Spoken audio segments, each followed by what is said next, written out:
করকা করছে ইন্ডিয়া, যেখানে প্রতিটি মানুষই এক একটা গল্প, আর প্রতিটি গল্পই ফিরে আসে হৃদয়ে। গল্পের আলোয় আমরা খুঁজি মানুষের অমলিন মুখ। গল্প এখানেই বেঁচে থাকে।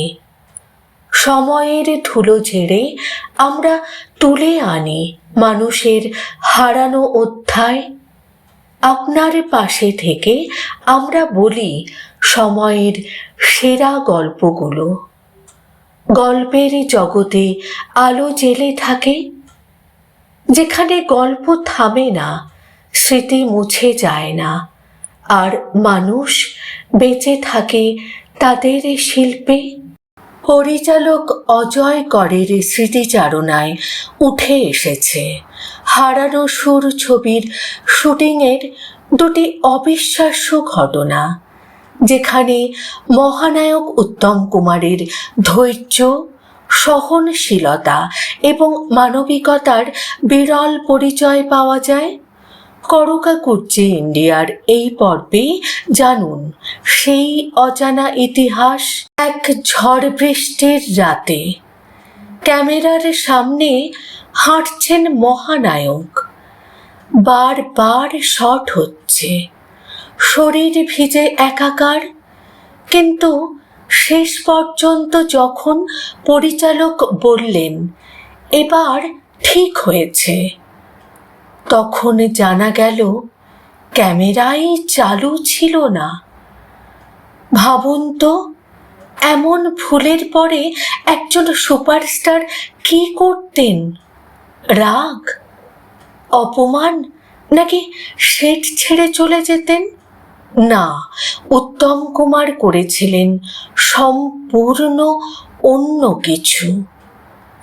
আজ করকা করছে ইন্ডিয়ার পর্দায় জানব এমন দুটি সত্য ঘটনা, যা প্রমাণ করে মহানায়ক শুধু অভিনয়ে নয়, মানুষ হিসেবেও ছিলেন অসাধারণ। নমস্কার, আপনারা দেখছেন করকা করছে ইন্ডিয়া, বাংলা ও ভারতীয় চলচ্চিত্রের অজানা ইতিহাস, তারকাদের না জানা গল্প এবং রূপলী পর্দার অন্তরালের বাস্তব কাহিনী নিয়েই আমাদের এই আয়োজন। 1957 সালে মুক্তি পেয়েছিল হারানো সুর, বাংলা সিনেমার ইতিহাসে এক অনন্য সৃষ্টি। কিন্তু এই ছবির শুটিংয়ের সময় ঘটে যাওয়া কয়েকটি ঘটনা আজও চলচ্চিত্র জগতের মানুষের কাছে কিংবদন্তি। পরিচালক অজয় কর নিজেই লিখে গিয়েছেন তাঁর স্মৃতি।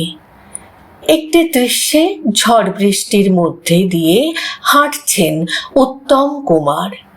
চারিদিকে কৃত্রিম ঝড় তৈরি করতে সহকারীরা ধুলো ও শুকনো পাতা উড়িয়ে দিচ্ছেন।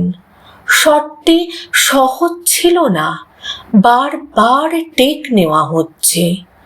6 বারেরও বেশি শট নেওয়ার পরে পরিচালক অবশেষে সন্তুষ্ট হলেন, কিন্তু ঠিক তখনই জানা গেল সবচেয়ে বড় ভুলটি হয়ে গেছে।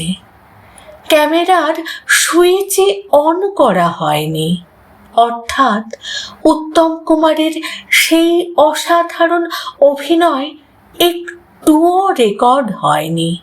ভাবুন, এমন ভুলে একজন তারকা কি প্রতিক্রিয়া দেখাতে পারেন? কিন্তু অজয় কর লিখেছেন, উত্তম কুমারকে কখনো রাগ করতে দেখেননি। তিনি শান্তভাবে আবার অভিনয় করলেন, যেন কিছুই ঘটেনি। এটাই ছিল তাঁর সহনশীলতা।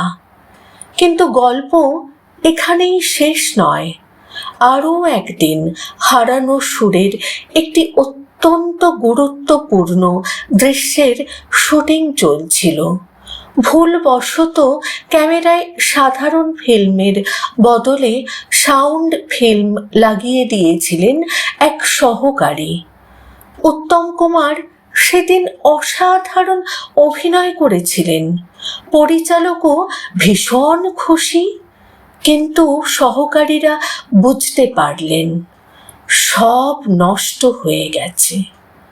ভয়ে তারা পরিচালককে কিছু বলতে পারলেন না, গিয়ে সব খুলে বললেন উত্তম কুমারকে। উত্তম কুমার শুধু বলেছিলেন, তোমরা কিছু বলো না, যা করার আমি করব। 4-5 দিন পরে তিনি পরিচালক অজয় করকে বললেন, দাদা, ওই শটটা যদি আর একবারে নেওয়া যায়, আমার মনে হচ্ছে আরো ভালো করতে পারবো। পরিচালক অবাক হলেও তার কথায় আবার শটটি নেওয়া হয়।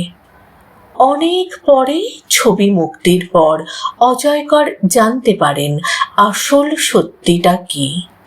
সেদিন উত্তম কুমার নিজের সম্মান নয়, বাঁচিয়েছিলেন একদল তরুণ সহকারীর ভবিষ্যৎ।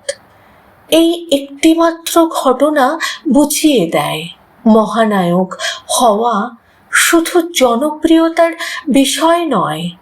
মহানায়ক হওয়া মানে মানুষের পাশে দাঁড়ানো, অন্যের ভুলকে ক্ষমা করা, নিজের অহংকে দূরে সরিয়ে রাখা। হয়তো এই কারণেই উত্তম কুমার আজও শুধু একজন অভিনেতা নন, তিনি বাঙালির আবেগ, ভালোবাসা এবং চিরন্তন শ্রদ্ধার নাম। এই ঘটনাগুলি পরিচালক অজয় করের নিজের স্মৃতিচারণা থেকেই জানা যায়। এমন আরও অসংখ্য অজানা কাহিনী ছড়িয়ে রয়েছে মহানায়কের জীবন জুড়ে। আপনাদের যদি আজকের এই পর্ব ভালো লেগে থাকে, তাহলে ভিডিওটি অবশ্যই লাইক করুন, প্রিয়জনদের সঙ্গে শেয়ার করুন এবং অবশ্যই করকাকুর্চি ইন্ডিয়াকে সাবস্ক্রাইব করতে ভুলবেন না। কমেন্টে জানাতে ভুলবেন না উত্তম কুমারের কোন মানবিক গুণটি আপনাকে সবচেয়ে বেশি মুগ্ধ করে। আবার দেখা হবে বাংলা চলচ্চিত্রের ইতিহাসের আরও একটি অজানা অধ্যায় নিয়ে। নমস্কার।